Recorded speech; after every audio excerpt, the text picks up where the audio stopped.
Hello guys, how's it going? I'm Travis Heeter, and I am going live right now. This will be the live Q&A for regarding my music projects and my second book. One of my music projects is called the debut album of Esotericism, which is currently with the female vocalist right now.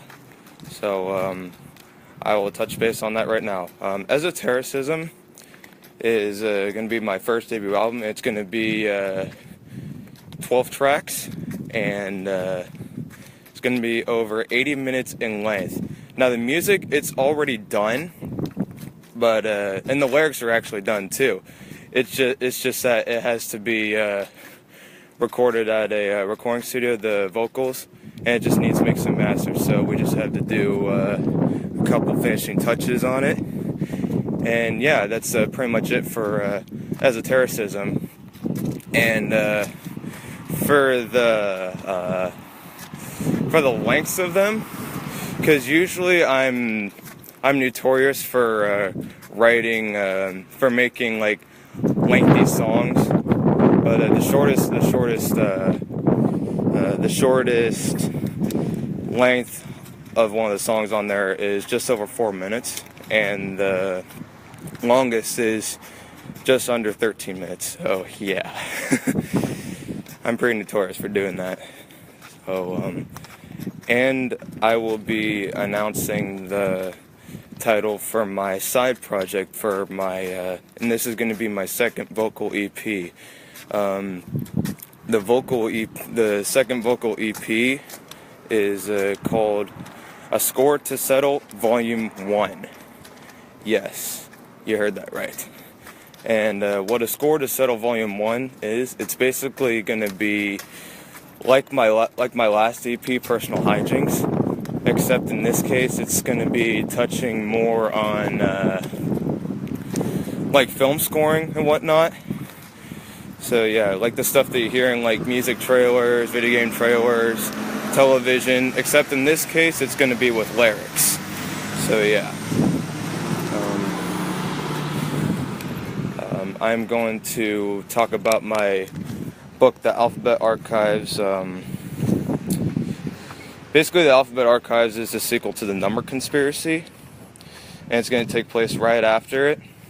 And for those that don't know what The Number Conspiracy is, it's my first ever book that I published. I self-published it in my senior year of high school. I started writing it when I was in my sophomore year, but it was put on hold because I didn't know what to write about, and I was kind of really busy at the time. And then, but when I was in my junior year of high school, I was in a I'm not sure if it would be considered a vocational school, but it had a college setting. So in our English class, they had something called NaNoWriMo, which is National Novel Writing Month, which is the month of November. And like when we talked about NaNoWriMo, that's when I just started like writing away. And when I got done writing it, it was about 140 pages on WordPad, which is like a really basic word processor on the computer for Microsoft Windows, I believe. And when I was reformatting it, I was actually getting into copyright, which was in the year of 2012. I was 17 years old at the time. Yes, I got into copyright when I was 17 years old. It was a pretty lengthy process, but the more you do it, the more easier it gets, because it's actually not that hard to get into. But with copyright, you do have to be careful with what you do, because you can mess up on one thing. Because if you make one critical mistake, like when it comes to setting up and filing a claim, it won't be bad, but it'll really confuse people. If they're looking for like a database and stuff like that for who made the works and stuff. Now with copyright, you can publish it and release your stuff whenever you want. It's just it won't be made public that you made it. For example, like if you made if you filed a claim through a physical entity, whereas it's paperwork, it'll take much longer, at least 6 to 8 months, in order for it to be public. Which means that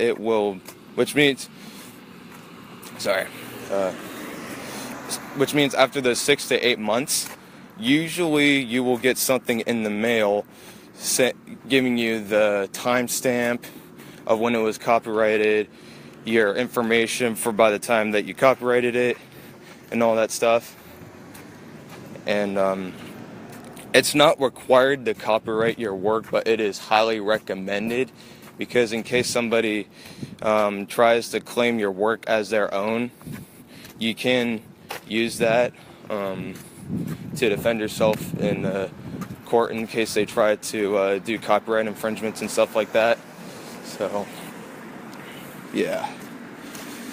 Now with the Alphabet Archives, like this is going to be a big spoiler alert.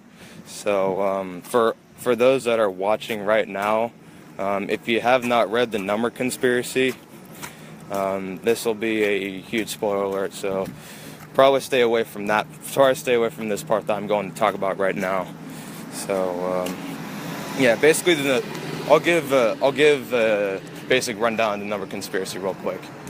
Now, The Number Conspiracy, it's a science fiction thriller novel, and it takes place in the year 2019, where it's about a New York City businessman who gets involved in a big conspiracy, and he's on the run from a mysterious organization that's trying to hunt him down. Like, this guy has no clue what's going on. And he's suddenly caught in the entire gist of it. So he thinks that he's pretty much screwed at this point. And he has to do what it takes to keep the conspiracy's legacy from thriving. So yeah, in the first book, it slowly tells you about all the characters in the book. The three main characters are Darrell Friedman, which he's one of the main protagonists of the first book, The Number Conspiracy, and he works in the book he works in a financial company called B&N Financing, and he's one of the key people in that company too. Now the next one is Phoenix Hathaway, which she's the female heroine in the book, and she also works in B&M Financing in the book. Now the next one is Warren Layton, which he also works in B&M Financing. Now when all these people get tied together, there's a flashback in the first novel. It takes up most of the book in the first one. So it pretty much tells you like how everything is like falling into place and like how it all started in the first place. So I will say that much. And in the first book, like towards like the second half, there's like car chases, gunfiring, and stuff like that. And don't let the names fool you when it comes to the titles, because it ain't no children's book. I can tell you that right now. The Number Conspiracy, it ain't gonna talk about numbers and all that stuff. Like, it ain't gonna talk about, hey, 1 is great, 2 is awesome. You know what I mean? Yeah. But yeah, that's pretty much what the Number Conspiracy is all about. I'm not gonna say too much in case anyone that's watching right now hasn't read the book as of yet. Oh, speaking of that, I switched with another distribution company. I think a few months ago, and that's where my books are currently going to be distributed at. And my first book is actually back up and running when it comes to selling. The ISBN is different.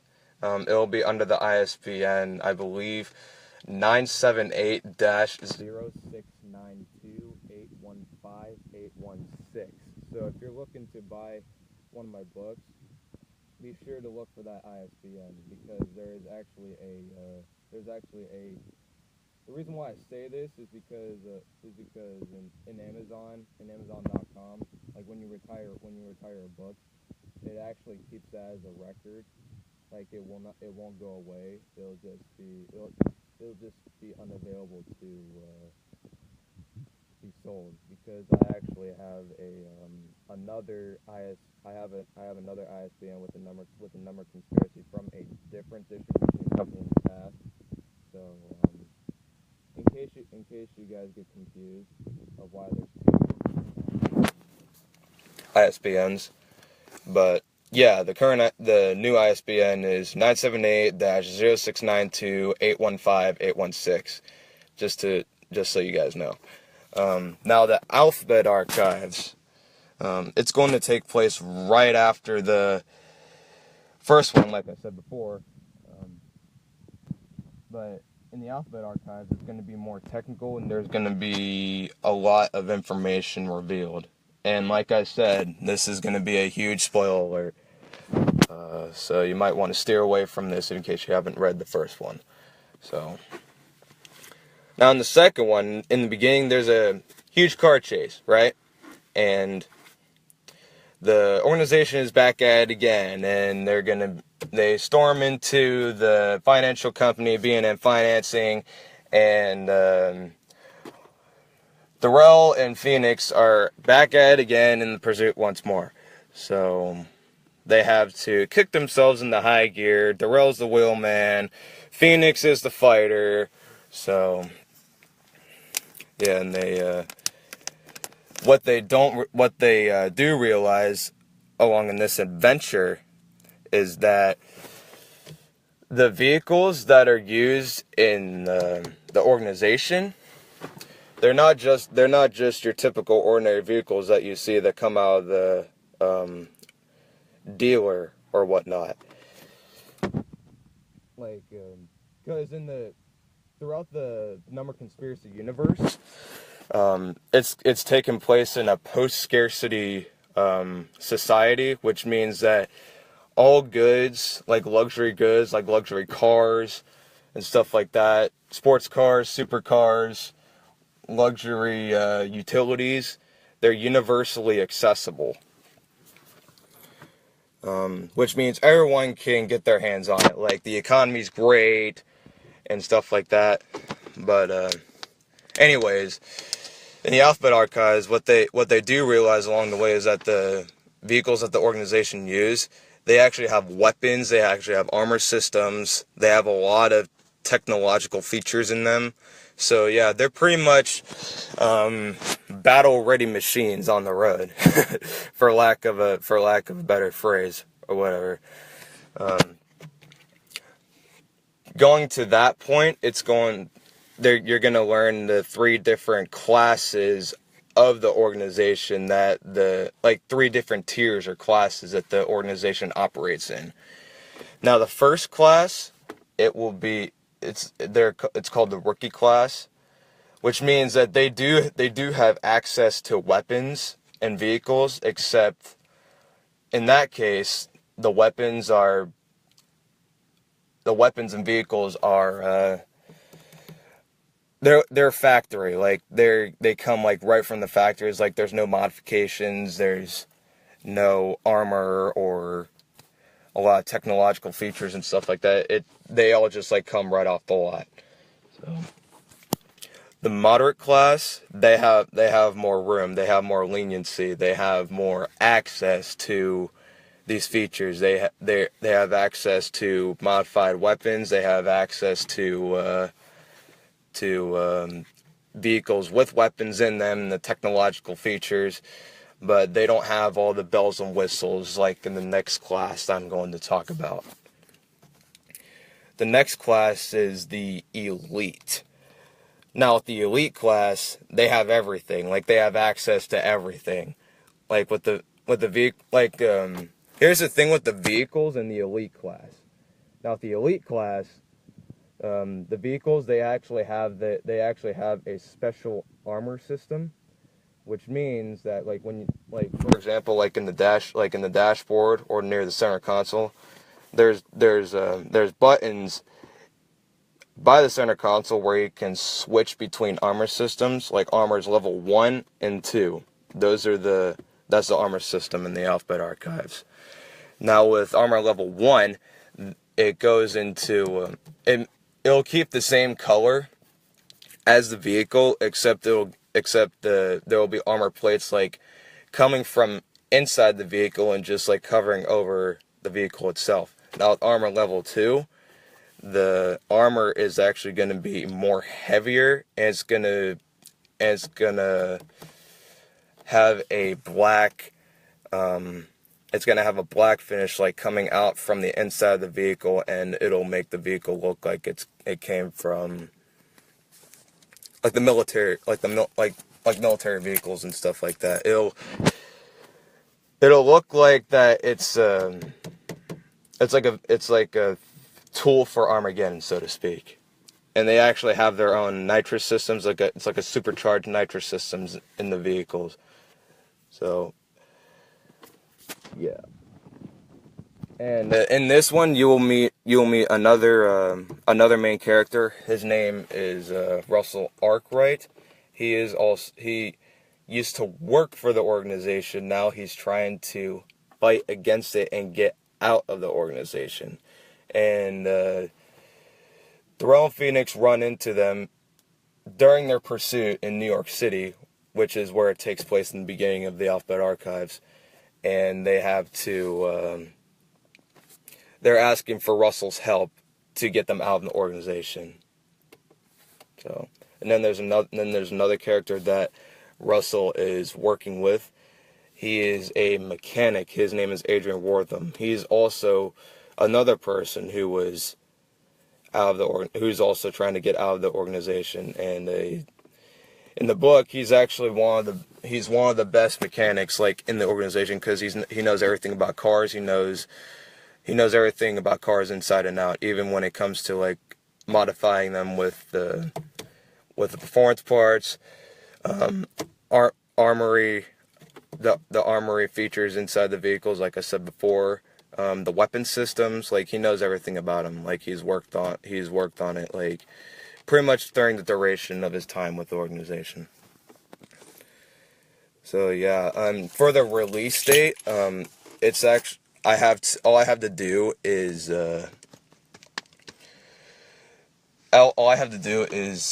buy an ISBN for the book, and I'll slowly set it up as time passes. And once the initial setup is done through the distribution company, which is the setup fee, and I have to check the PDF files and the covers to see if it's all good and stuff like that. If it's not all good, like, I have to make sure that everything is right, because if everything is not right, and if it comes all funky and stuff, I'll have to pay a revision fee, which is just $25 out of my pocket. So yeah, I just have to be very careful. And once all of that's done, I will be purchasing a couple copies, one for myself, one for the copyright office, if everything looks good with the book inside and out. And then once that's done, I will file a claim physically through the copyright office, and I will send the book to them. And after that, I will set up a release date for the book, which is hopefully by late summer. So, yeah, I just wanted to let you guys know about that, because some of you were probably wondering about the Alphabet Archives. Yeah, I haven't been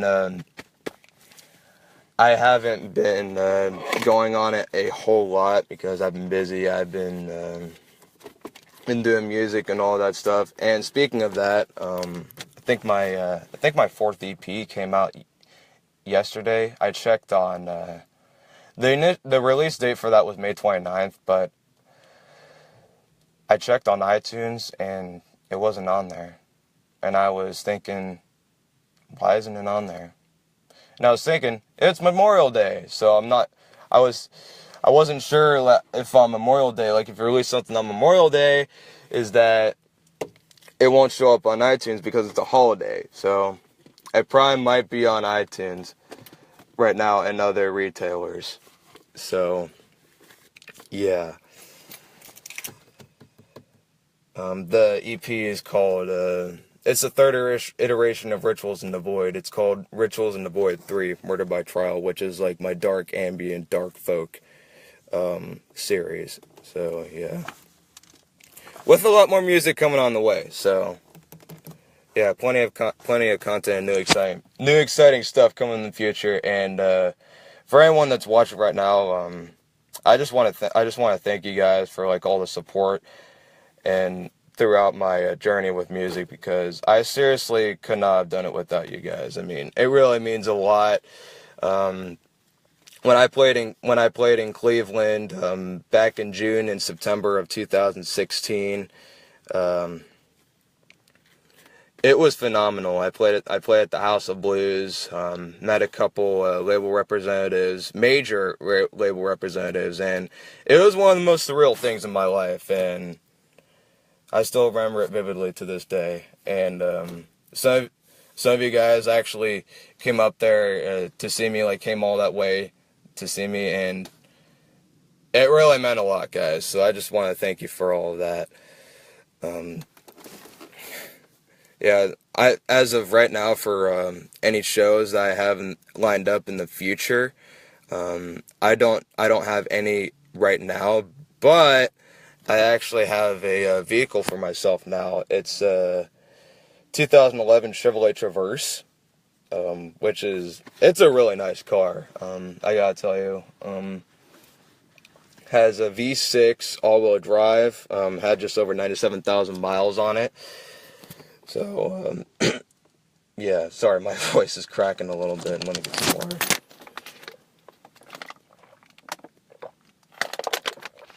All right, there we go. Yeah, it's a really nice vehicle. It's definitely going to help me tremendously for when it comes to music and writing on the side. Yeah, if I have a vehicle to do shows and studio time, I actually have more freedom to do it on the road. And as for the studio of choice for recording both music projects, it's most likely going to be in Akron, Ohio, because there's actually a studio down there that really caught my eye, and they're actually pretty well rounded too. I looked at their studio and checked it all out, and their rates, they're actually pretty decent. So I'm going to definitely keep them in mind. So yeah. What else can I say? Is there anyone that has any questions for anyone that's watching? Let me see.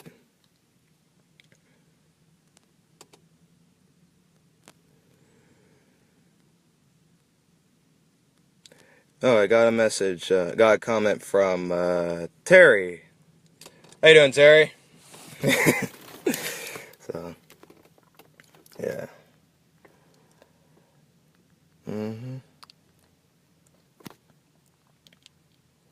Yeah, no questions. So yeah, that's all I have for right now. I'll definitely be doing. I got a just got a comment from Justin. I'm definitely gonna keep I'm definitely gonna keep doing what I'm doing. I mean, there's no end date on this whatsoever.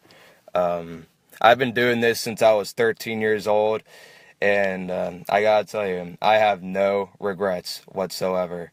Like when I was 13, like before I was 13, I actually had childhood dreams of becoming a doctor, and because of that, I actually have a pretty good. I actually have pretty good pad down slew of knowledge when it comes to health and medicine and stuff like that. So I'm thankful for that. But when I was 13, I was literally bored one day. I pulled out my old danky black Yamaha keyboard and I just started playing it because I was like literally bored. And as I played with it more, I started to do melodies, and I was like, you know what? I want to do this for the rest of my life. So, yeah, that's pretty much how it all started. And I do not want to have it any other way. So, yeah. Yeah, music is my life, man. I mean,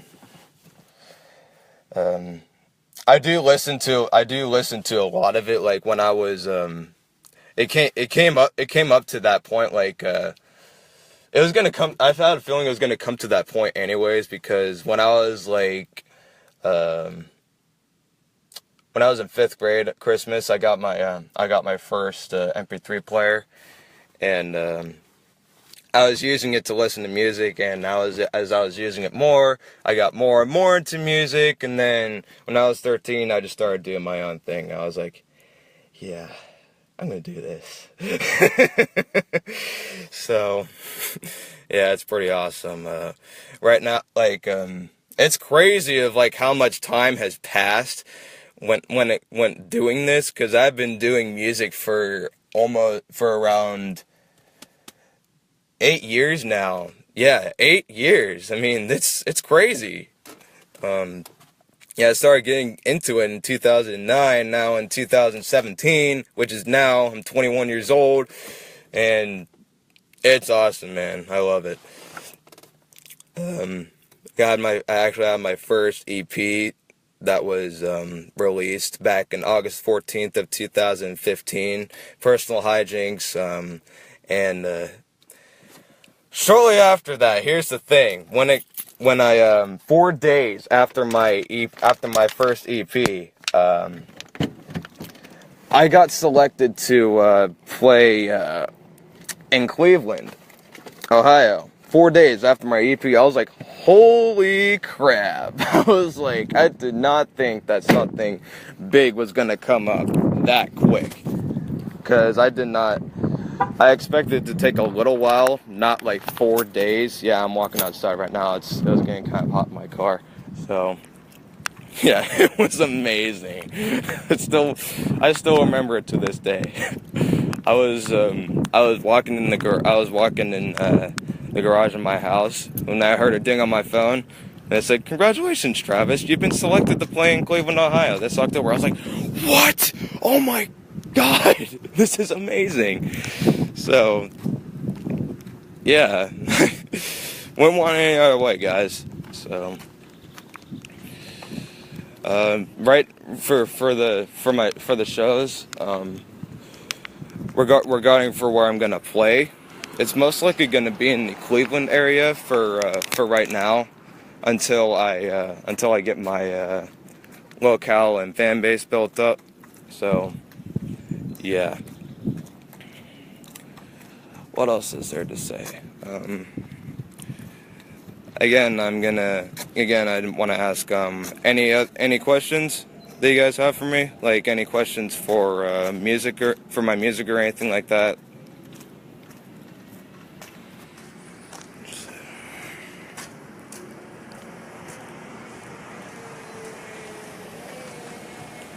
All right, no questions. All right.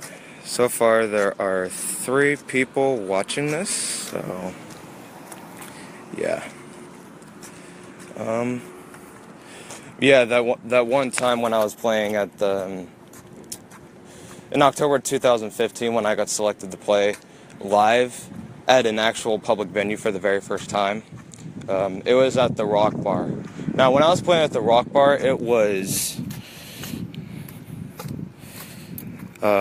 I got a message from Mackenzie, For where I'm at right now, I'm currently at the Eastwood Mall in Niles, Ohio. Yeah. So, yeah, I'm in the Eastwood Mall complex, just walking around. Yeah, because I was sitting in my car for probably around 20 minutes. I have no idea how much time has passed. So I'm just walking around the sidewalk right now. So, yeah, just chilling. So, yeah, anyways, I played at the Rock Bar in October 2015. Now, when I played down there, I was nervous beyond belief, and but I was excited at the same time because I was actually contacted by a promoter. They were actually based in Cleveland, Ohio, I believe, and they played. I think they do stuff in the Midwest from the Midwest to the southern states. Because I believe they played in St. Louis, and I believe in San Antonio, Texas, just to name a few cities that they played in. So, yeah. What else is there to talk about? I'm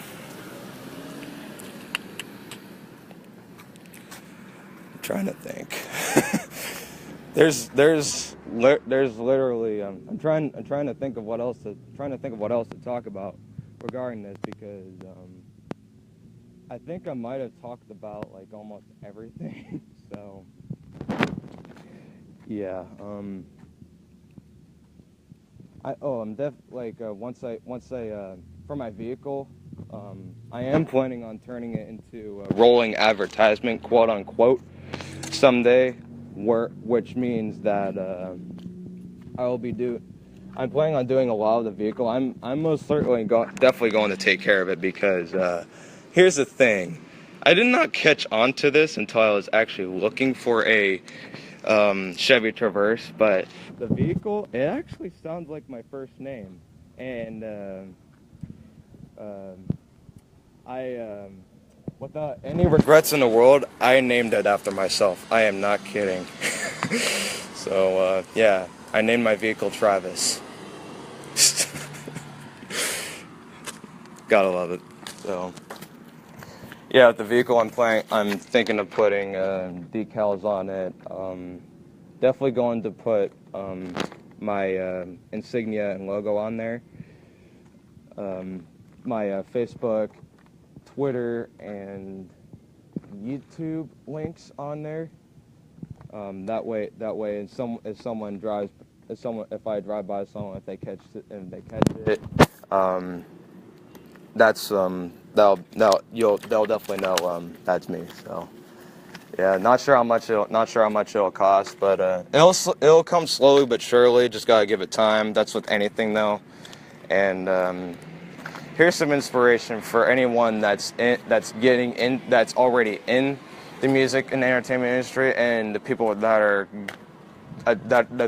trying to get into it.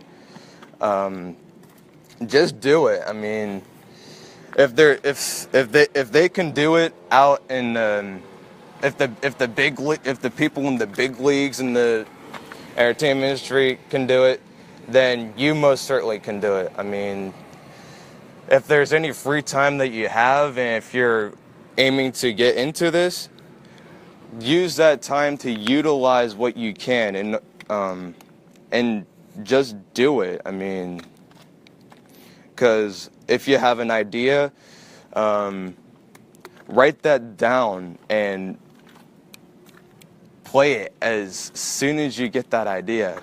I mean, it might stay with you in your head, but within the next couple of days, you might forget what you thought about when it comes to making a song and stuff like that. And it's gonna suck. I mean, if you have a really good idea, and if you just forgot about it, there it goes. So that's all I have to say about that. So I do plan on actually going back to school sometime in the future. Once I get the money going, and once I get more known in the music and entertainment, I will be going back. I'm planning on going back to school for music and film production. Just don't know what institution I'm thinking of going to yet. So yeah, that's what I have to say about that.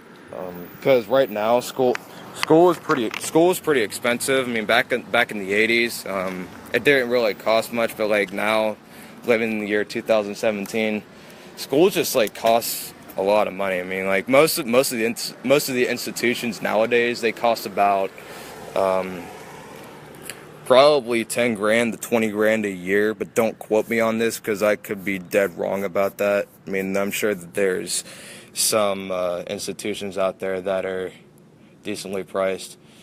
So, but yeah, school is expensive. So that's all I have to say about that. And when it comes to getting into the music and music and entertainment, know what you're getting yourself into, because you will go through a lot in terms of going through promoters, record labels, because I'm still new to all of this too, and I got a comment from Matt tuning in here. What's up, Matt? How you doing? So yeah, anyways, know what you're getting yourself into, because you definitely can get screwed over in that kind of industry, because a lot of times, 9 times out of 10, the music and entertainment industry is a very big dog eat dog business, whereas like it has to do with a lot of money. And trying to think of and definitely pay attention, and then be prepared when you're doing shows. Definitely be prepared for doing shows. For example, like if you're with a promoter, and if there's a minimal ticket quota,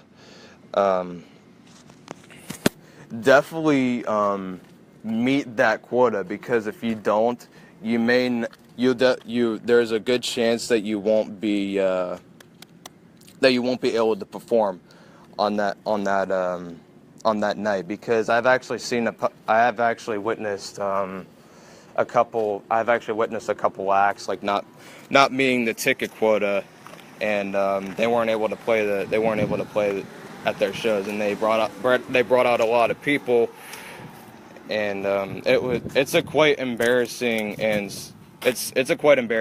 situation. So yeah, definitely avoid that. That's for sure.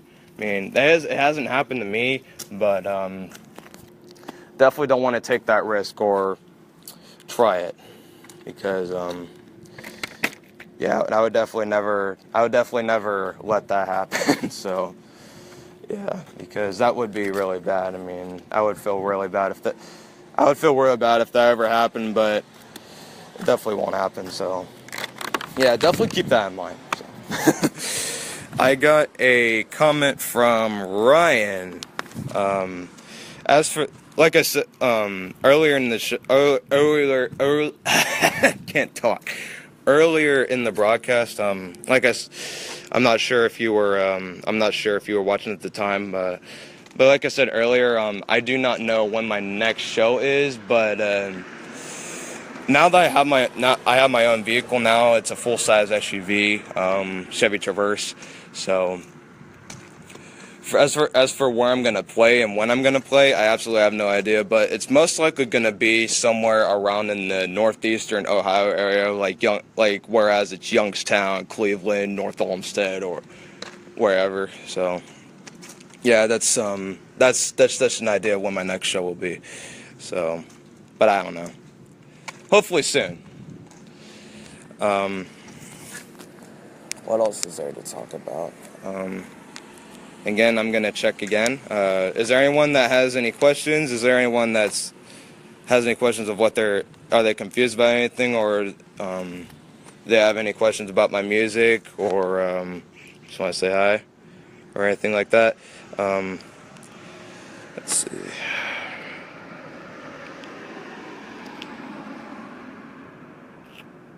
Let's see.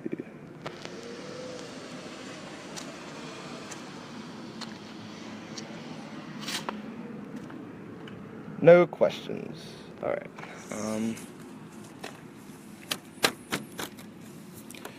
Yeah, like again, I'll talk about my books again. Once I get done with my books, because the series is actually going to be a trilogy. So I got another comment from Ryan.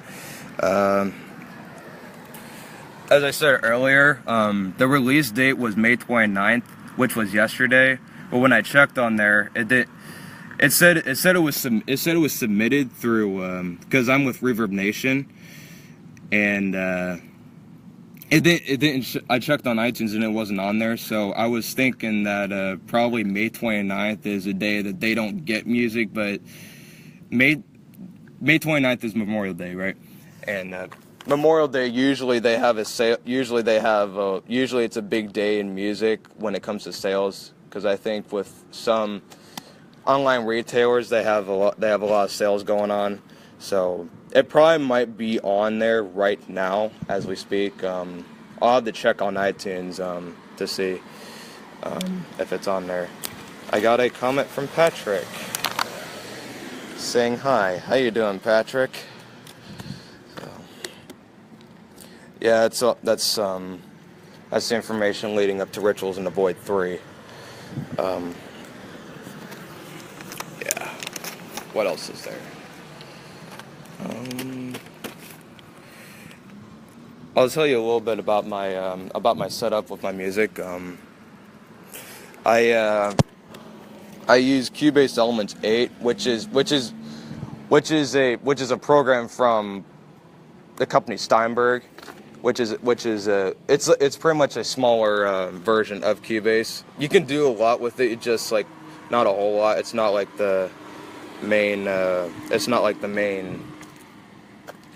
main version. Like, you don't have the Very Audio, which is like auto-tune, except with Very Audio it doesn't make you sound like robot, like boop bop beep bop like that. So yeah. Got another comment from Patrick. Yeah, I definitely will. I'm definitely going to keep doing this in the future, man. No doubt about that. So, that's for sure. Yeah, I use, I use Native Instruments Complete 9 Ultimate, which I blew all of that, because shortly after I graduated, I blew half of my graduation money on music software, and I don't regret it at all. It was the best purchase I have made in my life so far. It was just over $1,100 when I bought a Guitar Center. I got it at the Guitar Center in Boardman, Ohio, and it came with an interface from Steinberg. I think it was a Steinberg UR22, I believe. It's a pretty good interface.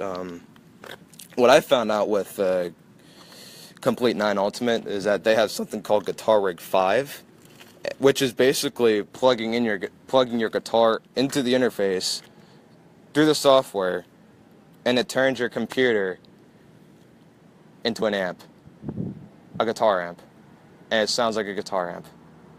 I was freaking out. So, freaking out in the good way. So, I was one happy camper that day. By the time it got installed, because when I installed it, like when I was starting to install it, it took at least a day or two to install. And I put all of the software into my external hard drive, which was about almost 400 gigabytes, either that or over. Yeah, it was awesome. There's a lot of synths in there. There's a lot of sampling instruments. Sampling instruments are basically a good example of a sample instrument is called Contact, which is one of the flagship instruments from Native Instruments. Because of Contact, they also have a bunch of third-party. They also have a bunch of instruments from third-party companies, such as Simple Logic, Sound Iron, Impact Soundworks, ADO, 8DO. I think Audiority. Yeah, just to name a few. With sampled instruments, they pretty much mimic the real instruments, making it really realistic, which is what I like and absolutely love. So yeah, and a bunch of another flagship product of Native Instruments is called Reactor. They came out with another version called Reactor 6, which I believe was a few months ago. I haven't even scratched the surface of Complete 9 Ultimate yet, so one of the employees at a Guitar Center, when I was about to buy it, he said, when I was trying it out there, he said, yeah, you can have it for 30 days. Yeah, you could own it for 30 days and still not scratch the surface at it yet. So it was awesome. Yeah, I got a comment from Ryan. I always listen to Personal Hijinks in my car. It really means a lot, man. Thank you. Yeah, when I released Personal Hijinks back in 2015, it was at a recording studio in Struthers. It was a really good recording studio for starting out. It was my first initial experience of actually like being inside a studio and actually working in it. So yeah. Sorry, my voice sounds a little dry right now. Yeah, with Personal Hijinks, it was just a trial. It was just a trial run. But now I have more experience with releasing music and actually planning on going to the studio in the future. It'll be more serious. With meaning that it'll take a lot more time for. Sorry, there was a truck passing by. But anyways, it'll take a lot more time for doing the polishing and finishing touches for my future projects. But with Rituals in the Void, nobody was asking about this, but Rituals in the Void, those are actually self-released, meaning that I was working on them at home, and I was mastering the volume levels as good as I could. That way it all sounds leveled, and all of the instruments will be working with each other. But yeah, Rituals in the Void or RRTV, the RRTV series were self-released, so that might change in the future. Once I get more advanced and detailed software in the future. So I am planning on buying more hardware and software regarding music. So yeah. Anybody have any questions?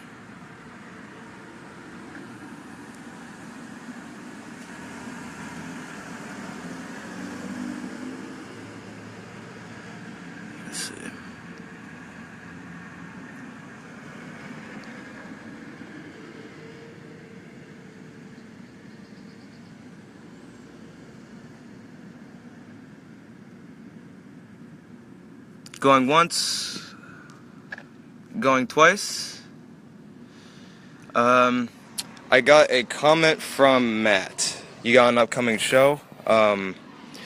like I said earlier in the video, right now I don't have any shows lined up, so but I definitely will in the future. That's for sure. I just don't know when yet, but I'm definitely hoping sometime in the future, because I really do want to do shows. It's just that, like, when I first got my car and stuff like that, because it was crazy when I got my cars. Like, I was so happy when I got my cars. Like, now I have my own pod of transportation. I can actually start doing stuff on the fly, and actually book shows and go to the studio while I'm doing it. So yeah, but as of right now, I don't.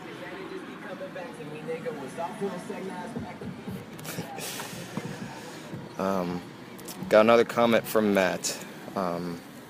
Okay, just let me know. I'll come with the car full. Oh man. So what else is there to talk about? My dream car in the future, though, is definitely my dream SUV. I'll take that back. My dream SUV is a Porsche Cayenne GTS. Yeah, I love that thing. I would definitely buy one of those in the future. No doubt about that. But it's going to cost an arm and a leg, and I'm definitely nowhere near that kind of that stage right now. So, yeah, it's a really fast SUV, and I mean, I don't care. I just love the Porsche Cayenne. So, yeah, and for my books, it's currently not available in physical stores. The reason why is that I'm currently not accepting returns for my books. Because of that, in order for returning books, like you have to like sometimes you actually might get charged for returns, because there's actually two different options for returning. There's return or destroy. Now, with destroy, you get charged for the price that you set your book, but for just returning, you only get priced for like the wholesale discount of where the store is like being sold at. For example, like, say if I sold it at if I sold it at like a local bookstore, for example, like a popular chain, like Books a Million, or Barnes and Noble Cafe, for example, if they do sell a lot of books there. I think you get charged for the wholesale discount. I would have to look into that. Don't quote me on that for the wholesale discount charge. So, and the reason why I don't accept returns right now, and because of that, I'm not able to actually do book signings. I'm lucky if I do some book signings in a couple places, but as of right now, I have to accept returns in order for my books to be considered for book signing. So that's definitely going to be planned for the future. So I'm definitely going to do that. Like I said, it just takes time. Slowly but surely, it will come. Just have to be patient. Yeah. What time is it?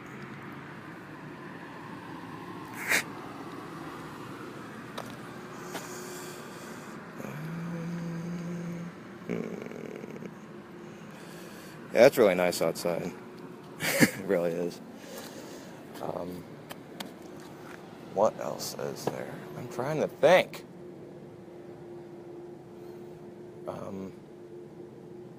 Oh, I was touching on the idea for my book series. I'm hoping that it turns into a film franchise in the future. If it does turn into a film franchise in the future, I want to be at least a part of the process. Like, that's for sure. And when they do make it into film series, if they make it at least 90 to 95% faithful to the books, that'd be good. I mean, if not, then 80. If not 80 or 85%. But yeah, I want it to be at least very faithful to the book series. So, yeah. I think that's all I have for right now. I will check one more time. Does anyone have any questions? Anyone want to know about my music and upcoming events for my books and stuff like that? Any questions?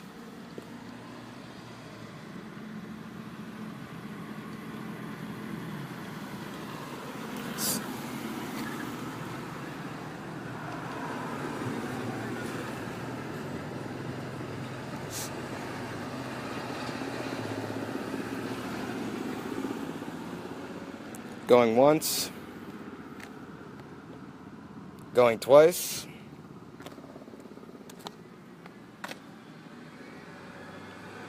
No questions. All right.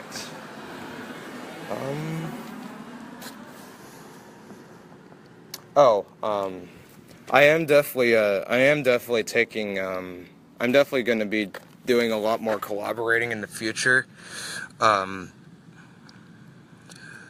Speaking of my two current active projects right now, A Score to Settle Volume 1 and Esotericism.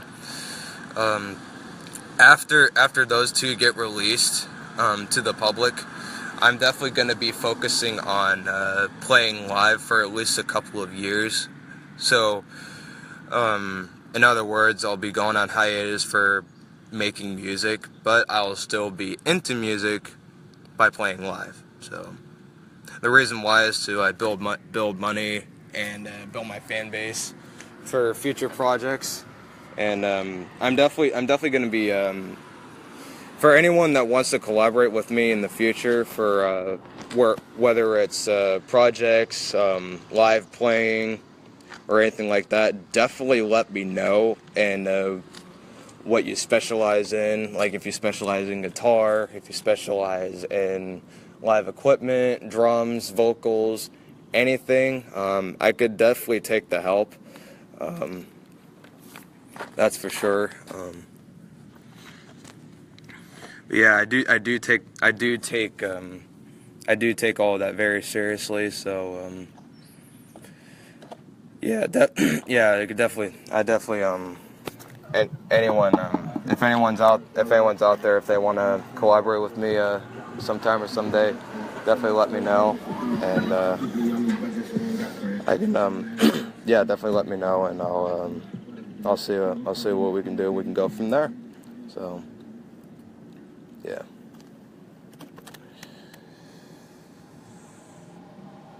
All right. Before I end this, I will ask one more time. Does anyone have any questions for anything? Like, just want to say hi or anything like that? I'll have room for a little bit more time, and then I will end this broadcast. I'm definitely going to be doing more broadcasts in the future.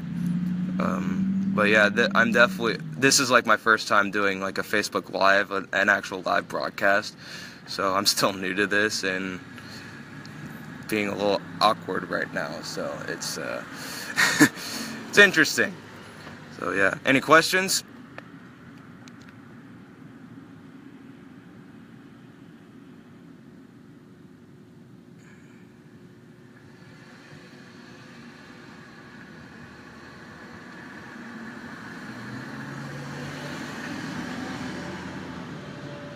Going once. Going twice. Alright, that is all I have for today, folks. I will definitely touch base on any updates in the future regarding my two EPs and my second book.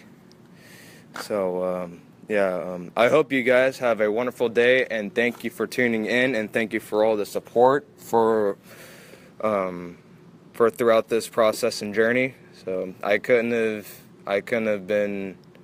can't stress that enough. I couldn't have been more thankful for that. So hope to see you guys and talk to you guys soon. And again, conviction, I will say this: conviction is not always what you fear, but what you know. Thank you for watching, and thank you for listening. Have a good day.